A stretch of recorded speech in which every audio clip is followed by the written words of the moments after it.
नमस्कार, गोहार छत्तीसगढ़ में आप सभी का स्वागत है। मैं हूं आपके साथ दिव्यांशु जोशी। भूपेश बनाम कौन, ये बड़ा अहम सवाल है क्योंकि साल 2023 छत्तीसगढ़ में चुनावी साल है। राजनीतिक दल भी अपनी अपनी तैयारियों में जुटे हैं। सत्ताधारी दल कांग्रेस सीएम भूपेश के चेहरे पर चुनावी मैदान में है, लेकिन भाजपा में अभी तक चेहरे को लेकर के तस्वीर साफ नहीं है। ऐसे में सवाल तो यही है कि बीजेपी बिना चेहरे के कांग्रेस को कैसे टक्कर दे पाएगी, या नए चेहरे पर दांव खेला जाएगा। तो चेहरे पर सियासत जारी है। कांग्रेस के पास तो एक स्ट्रांग चेहरा है, सीएम भूपेश कांग्रेस के स्टार चेहरे हैं और भूपेश के चेहरे पर कांग्रेस को पूरा यकीन है, पूरा विश्वास है। लेकिन भाजपा के लिए एक भी चेहरा ना होना एक बहुत बड़ी चुनौती है।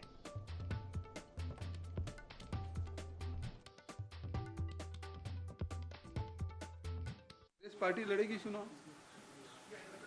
हम तो पिछले समय भी जब रमन सिंह के चेहरा किए थे तब भी लड़े थे और 15 सीट में समेटने में सफल हुए थे।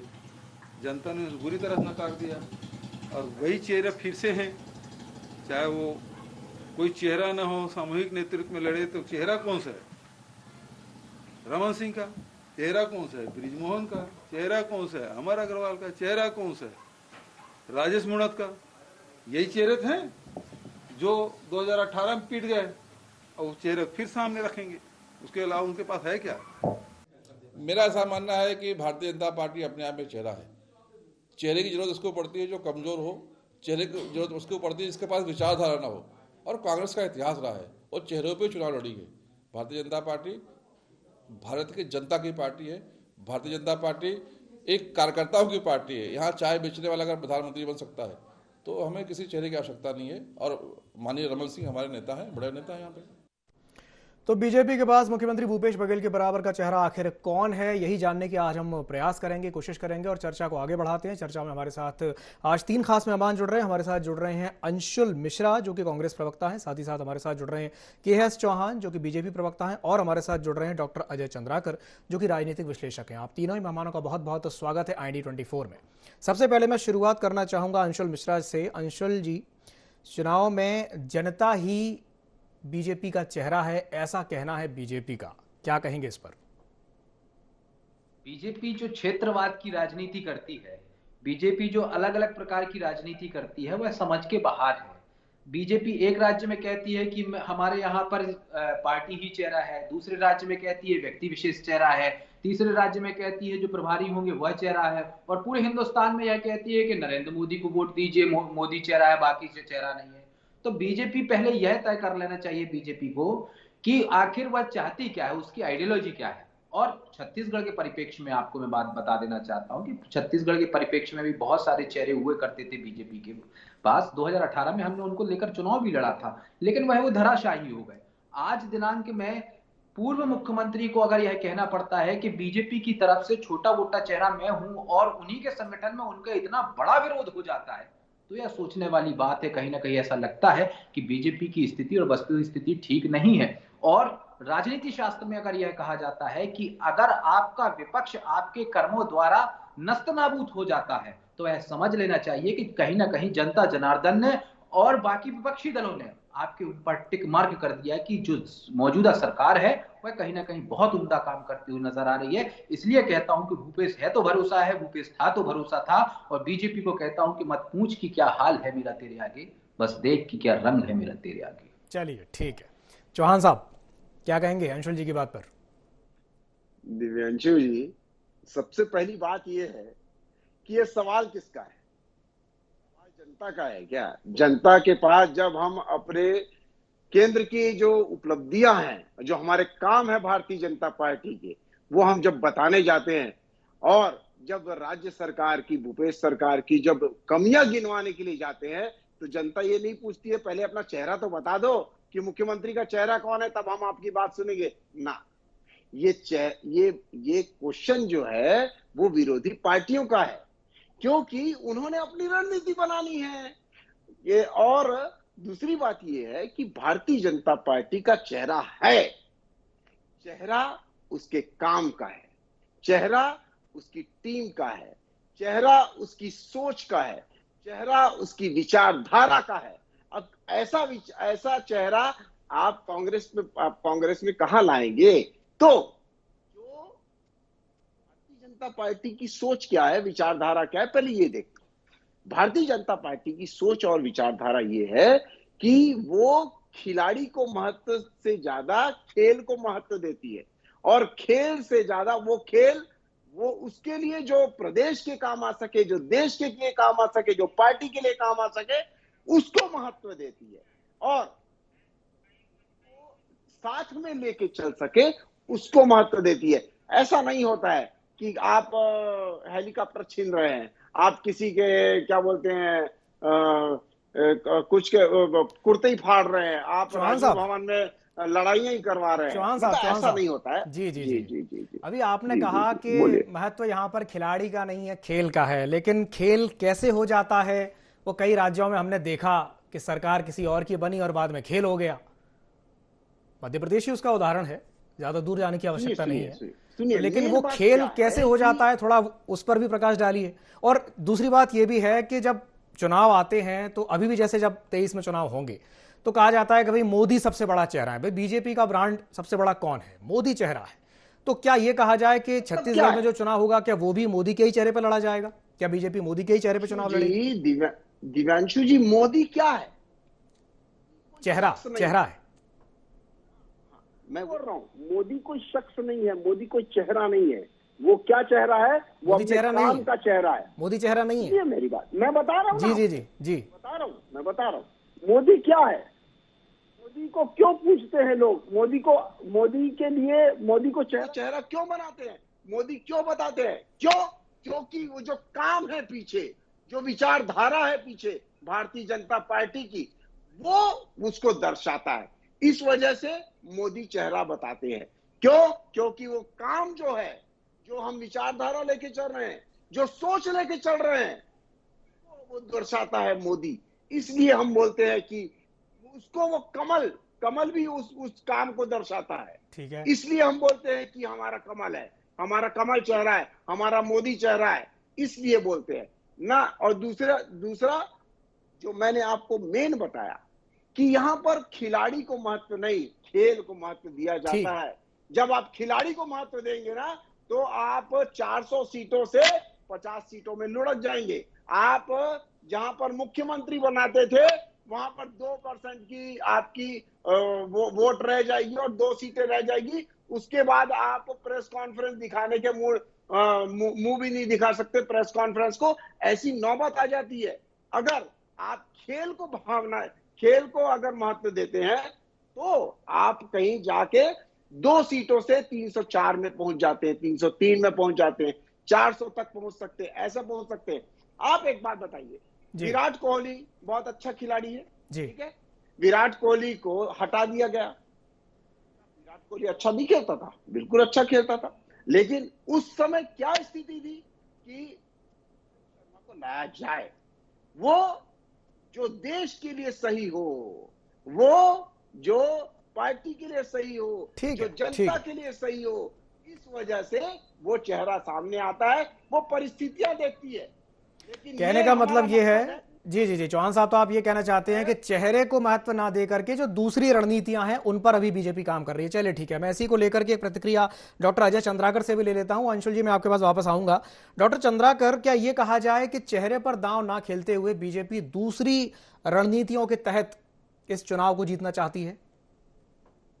देखिए दिव्यांशु जी, आज मुख्यमंत्री जी का जो बयान है जी, वह काफी डिप्लोमेटिक बयान है, और छत्तीसगढ़ की राजनीति को काफी गहराई से जो लोग देख रहे हैं वो इस बयान का आशय निकाल रहे हैं। क्योंकि मुख्यमंत्री जी चेहरे के मसले के ऊपर अपनी पार्टी के बारे में तो बोले कि मेरी पार्टी चुनाव लड़ेगी, लेकिन कुछ नामों का वो जिक्र किए, चाहे वो पूर्व मुख्यमंत्री डॉक्टर रमन सिंह जी हो, वहां से लेकर के राजेश मूणत जी तक। तो यहाँ पर एक ओबीसी राजनीति की डिप्लोमेटिक संचार, संप्रेषण, कम्युनिकेशन दिखाई दे रहा है, जो संदेश मुख्यमंत्री जी देने में सफल रहेंगे। और इसके पीछे के अध्यायों को हम खोलें तो ये बात सही है, जैसा कि अंशुल जी कह रहे थे कि डॉक्टर रमन सिंह जी कुछ समय पहले बोले थे कि मेरा चेहरा भी एक छोटा चेहरा है। बृजमोहन अग्रवाल जी भी बोले थे कि 90 से मेरा चेहरा अच्छा है। और चौहान जी तो दुर्ग की राजनीति के मंजे हुए खिलाड़ी हैं। धमतरी और दुर्ग की राजनीति में एक पूर्व मंत्री जी का जो बयान आया, जिसमें राम विचार नेताओं को सबसे बढ़िया कैंडिडेट कहा गया जी। इसके बाद आरक्षण की जो राजनीति छत्तीसगढ़ में हुई है, उसमें आदिवासी मुख्यमंत्री की भी बात हो रही है। तो ये दबी जुबान की बातें। तो इस हिसाब से प्राय विपक्ष में जो पार्टियां रहती हैं वो अपना मुख्यमंत्री का चेहरा घोषित नहीं करती। उसमें बीजेपी भी शामिल रहा है और कांग्रेस भी शामिल रहा है। लेकिन छत्तीसगढ़ की राजनीति के पृष्ठभूमि को देखते हुए मुख्यमंत्री जी का यह बयान काफी डिप्लोमेटिक बयान है। और बीजेपी में अगर कहीं पर संगठन लेवल पर या फिर डॉक्टर रमन सिंह जी से लेकर के उस समय के कुछ मंत्री रहे और उसमें उस समय 15 वर्ष तक ये मंत्री भी लगभग सत्ता में रहे, तो उस हिसाब से एक मैसेज को संप्रेषित करने में मुख्यमंत्री जी सफल रहे कि बीजेपी में भी ओबीसी या फिर एससी एसटी की राजनीति हो सकती है और यही चेहरा रहेंगे तो आप लोगों को अवसर नहीं मिलेगा। यह भी एक आशय निकलता है दिव्यांशु जी। चलिए ठीक है अंशुल जी, मैं आपसे प्रतिक्रिया तो लूँगा ही लूँगा जो अभी चंद्राकर जी ने बात कही और चौहान साहब ने जो बात कही थी। मेरा आपसे एक सवाल ये भी रहेगा कि जिस तरीके से अभी बीजेपी जिस रणनीति पे काम कर रही है और जो बात अभी चौहान साहब ने कही थी कि हाँ चेहरा इंपॉर्टेंट नहीं है, वो खेल इंपॉर्टेंट है, यानी कि वो भूपेश सरकार की खामियों को लेकर के जनता के बीच में जाएंगे कि भाई वो कौन कौन से वादे थे जो पूरे नहीं हुए। जैसे 36 वादों की बात कही जाती है कि जो 36 वादे आपने अपने मैनिफेस्टो में किए थे उनमें से बीजेपी के अनुसार एक भी वादा पूरा नहीं हुआ है। क्या कहेंगे इस पर? खेल इंपॉर्टेंट नहीं है, खिलाड़ी इंपॉर्टेंट है, खिलाड़ी इंपॉर्टेंट नहीं है, खेल इंपॉर्टेंट है, ये तो सब किंवदंतियां हैं। पहली बात मैं बता देना चाहता हूं कि अगर यह इंपॉर्टेंट नहीं है तो वह इंपॉर्टेंट क्यों है? ठीक है, आपने खेल खेला होगा, हमारा काम है सेवा करना, राजनीति को हम खेल नहीं समझते। ये आपकी आइडियोलॉजी विचारधारा हो सकती है, अभी उन्होंने कहा खेल, और ये हमारी काम सेवा करना है। हमारे कौन से वादे पूरे नहीं हो पाए, कौन से पूरे हो पाए, वह जनता जनार्दन तय करेगी। एक बात यह आप कहते हैं, बीजेपी कहती है कि हम इनके कामों को लेकर जाएंगे, तो मैं भी वही कह रहा हूं कि आप स्वीकारिए कि हमारे जो काम नहीं हुए हैं आपके हिसाब से, आप उनको लेकर जाइए, लेकिन किसी आदमी को नेतृत्वकर्ता के समक्ष लेकर तो जाइए। आपके प्रदेश अध्यक्ष आज तक तय नहीं हो पाती हैं, रातों रात प्रदेश अध्यक्ष बदल जाते हैं, प्रभारी का नाम आदि बीजेपी को आपके पता नहीं है, संगठन में महामंत्री कौन क्या कर रहा है उनको यह पता नहीं है। आप कहते हैं कि छत्तीसगढ़ मतारी के पुत्र को जो काम कर रहा था उसके खिलाफ में आप खड़े हो जाएंगे, उसके लिए आपको संगठनात्मक काम करना चाहिए। ठीक है, खिलाड़ी की बात फिर से आ जाता हूं मैं। इन्होंने कहा कि रमन सिंह जी जो थे उन्होंने खेल खेला था, तो वही तो हमारे मुख्यमंत्री ने कहा है, आपके मुख्यमंत्री ने कहा है, वही बात मैं कह रहा हूं कि रमन सिंह जी हो गए, आपके ब्रजमोहन अग्रवाल जी हो गए, राजेश मूणत जी हो गए, 2018 में वो जो खेल खेले थे उन्हीं के चेहरे पे तो हमने चुनाव लड़ा था और आपने चुनाव लड़ा था। वो क्या उनका काम जो हुआ था वो कहीं ना कहीं गलत हुआ था, तभी तो हमारे लिए इतना बड़ा मैंडेट मिला। के.एस. चौहान जी की बात को अगर अपन सही मान लें तो के.एस. चौहान जी की बात को रमन सिंह जी को, साथ ही साथ राजेश मूणत जी को और ब्रजमोहन अग्रवाल जी को, इन तीनों को, विशेषकर के.एस. चौहान जी को सुन लेना चाहिए, जो अभी लाइव डिबेट में उन्होंने कहा कि इन तीनों में अच्छा काम नहीं किया था, इनका खेल ठीक नहीं हुआ था, तभी तो के.एस. चौहान जी आज विपक्ष में बैठे हुए नजर आ रहे हैं। और इन्होंने कहा मोदी क्या है, मोदी जी से पूछिए भैया मोदी क्या है। मोदी जी ने खड़े होकर 1000 स्क्वायर फीट के उस पर खड़े होकर यह कहा है जनता जनार्दन से कि आप सांसदों का चेहरा मत देखिए, आप जो हमने प्रतिनिधि खड़े करे उनका चेहरा मत देखिए, आप नरेंद्र मोदी का देखिए। मेरे समझ से क्या यह परिभाषा है कैडरवेस पार्टी की? तो बीजेपी को छत्तीसगढ़ में राजनीति करने का किसी भी प्रकार का आज दिनांक में मुद्दा नहीं बचा है, इसलिए इनकी हालत खेसियानी बिल्ली खम्बा नोचे जैसी हो चुकी है। इसी की प्रतिलिपि है कि इनके जो दिग्गज नेता हुआ करते थे वो कहीं ना कहीं छुपे हुए नजर आते हैं और यहाँ पर प्रभारी रातों रात आते हैं और रातों रात चले जाते हैं, क्योंकि संगठन जो है यहाँ पर खोखला हो चुका है। यह जनता जनार्दन की सेवा होती है साहब, हम कोई खेला वेला नहीं करते। खेला आपके जमाने में हुआ करता होगा 15 वर्षों में, यहाँ पिछले 4.5 वर्षों में सेवा हुई है, इसलिए आपका खेला जो है सफल नहीं हो पा रहा है। के.एस. चौहान जी। चलिए ठीक है, मैं प्रतिक्रिया ले लेता हूं। चौहान साहब क्या कहेंगे अंशुल जी की बात पर? जी, दिव्यांशु जी, जो ये हमारे माननीय प्रवक्ता चेंज की बात कर रहे हैं, तो मैं चेंज की बात बता दूं कि चेंज जो है वो एक शाश्वत होता है और जो चेंज होता है वही आगे बढ़ता है।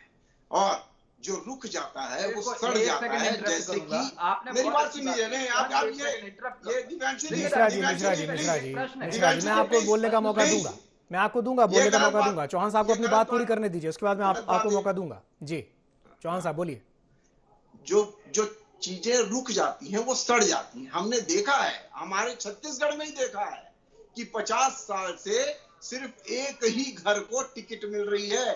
3 बार हारने के बाद लगातार 3 बार हारने के बाद भी चौथी बार उन्हीं के घर को टिकट मिल रही है। और मैं फैक्ट के साथ बात करता हूँ, हवाई बात नहीं करता हूँ। दुर्ग विधानसभा की बात बता रहा हूँ। दूसरी बात मैं बता दूं आपको कि जो चेंज नहीं करते हैं वो सिर्फ अपने कमरों को देखते हैं, और जब अपने कमरों को सजाने में लग जाता है ना इंसान, तो ये भूल जाता है कि वो एक घर में रह रहा है। वो घर का ढांचा खराब हो रहा है। जो घर का ढांचा खराब हो रहा है उसी के हिसाब से ही तो वो ढहने की कगार में है और ढह चुका है। और कुछ लोग वहां से भागते जा रहे हैं कि भैया ये घर का ढांचा तो खराब हो रहा है, घर का ढांचा तो गिरने वाला है, इस वजह से भागते जा रहे हैं। दूसरी बात अब मैं आ जाता हूं कि मेन मुद्दे पे बेसिक बात कर रहा हूं मैं। ये भारतीय जनता पार्टी और कांग्रेस में बेसिक फर्क क्या है दिव्यांशु जी? भारतीय जनता पार्टी संगठनात्मक पार्टी है और कांग्रेस पार्टी जो है वो सत्तारूढ़ पार्टी, सत्ता पे ज्यादा विश्वास रखती है और भारतीय जनता पार्टी संगठन में ज्यादा विश्वास। चौहान साहब ये कैसी दूसरी बात- संगठनात्मक पार्टी अरे आप है बीच जिसमें में मत बार बोलिए। बार संगठनात्मक बीच में स्तर मत- पर परिवर्तन करना पड़ रहा है, बार बार परिवर्तन करना पड़ रहा है? आपने कहा कि कैडर बेस्ड पार्टी है, संगठनात्मक पार्टी है, लेकिन पिछले दिव्यांशु जी, इसमें ये देखिए आप कि जो सेकंड लाइन की क्या बोलते हैं लीडरशिप है, जो एक प्रतिभाएं जो उभरती है। हम आईपीएल क्यों चालू किए? हम जो प्रतिभाएं हैं उनको उभारने के लिए, इंडियन टीम में लाने के लिए किया हुआ है। इस वजह से ये चेंजेस बहुत ज्यादा जरूरी रहता है। और जब तक आप सेकंड लीडरशिप को लाएंगे नहीं तो आपको पता कैसे चलेगा कि आपके देश के लिए, आपके प्रदेश के लिए, आपकी पार्टी के लिए काम कौन अच्छे से कर सकता है और कौन सटीक है, कौन सर्वश्रेष्ठ है, कौन श्रेष्ठ है। ये सब चीजें तभी तुलनात्मक हो पाएंगी जब कोई सिर्फ एक दो चेहरे ही नहीं रह जाएंगे। बहुत सारे चेहरे जब आते हैं उनको वो अपने काम को दिखाते हैं तब। और इससे क्या होता है कि जब आप परिवर्तन करते हैं तो उनको ये पता रहता है कि अगर आप काम नहीं करेंगे तो आपको हटाया भी जा सकता है। लेकिन कांग्रेस पार्टी में ऐसा कुछ नहीं है, क्योंकि कांग्रेस पार्टी गरीबी को तवज्जो। अंशुल जी एक मिनट रुक जाइए, उनकी बात पूरी हो जाने दीजिए। फिर आप बोलने लग गए। मैं दूंगा आपको बोलने का मौका दूंगा। जी बोलिए। भारतीय जनता पार्टी काबिल को तवज्जो देती है, करीबी को नहीं। भारतीय जनता पार्टी विचारधारा से जुड़ी है, किसी परिवार से नहीं। आज परिवार से जो जुड़ा रहता है उसका हश्र देखिए क्या हो जाता है। आज आप 1984 के बाद के चुनाव के बाद आप अपनी बहुमत नहीं ला पाए, और जो आप बोलते हैं कि हमने 15 साल के बाद 15 साल की सरकार हटा दी, 15 साल की, उसके 6 महीने के बाद ही तो हमारे 11 में से 9 सांसद चुन के आ जाते थे। वहां तब कहां गए? कांग्रेस पार्टी को 2018 में कांग्रेस पार्टी को वोट नहीं दिया था, उनके जुमलेबाजी और दूसरी बात ये जो उनके जो मैनिफेस्टो था उसको वोट दिया था।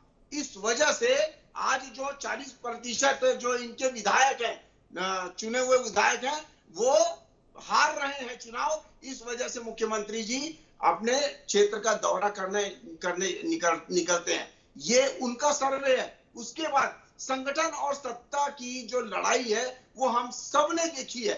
आज मोहन मरकाम जी बेचारे कहां दिखते हैं वो किसी को समझ में नहीं आता।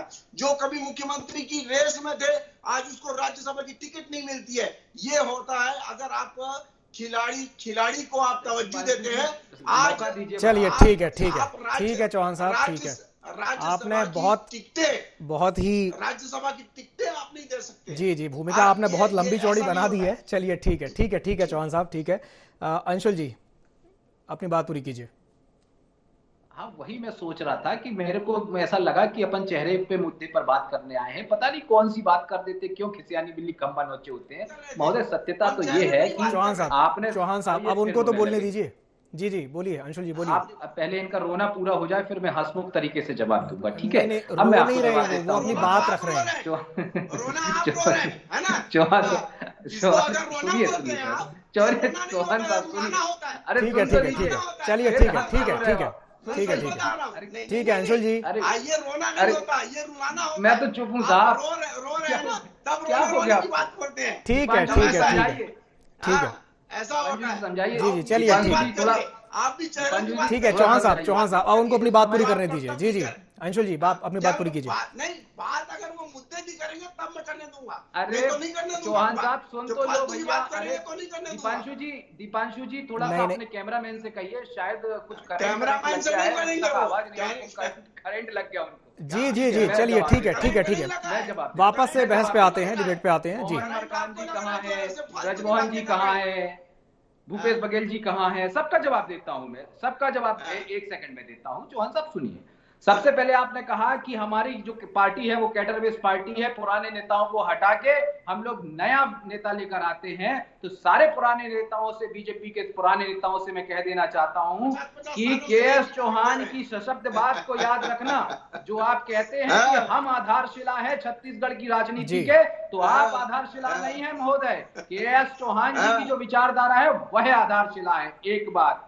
दूसरी बात, जब देशकाल परिस्थिति के ऊपर आप राजनीति चौहान करना साहब। चाहते हो महोदय, तब तो आपका ये कैडर बेस समाप्त हो जाता है। मध्य प्रदेश की बात करो तो कैडर समाप्त हो जाता है, दिल्ली की बात करो तो कैडर समाप्त हो जाता है, गुजरात की बात करो तो कैडर समाप्त हो जाता है।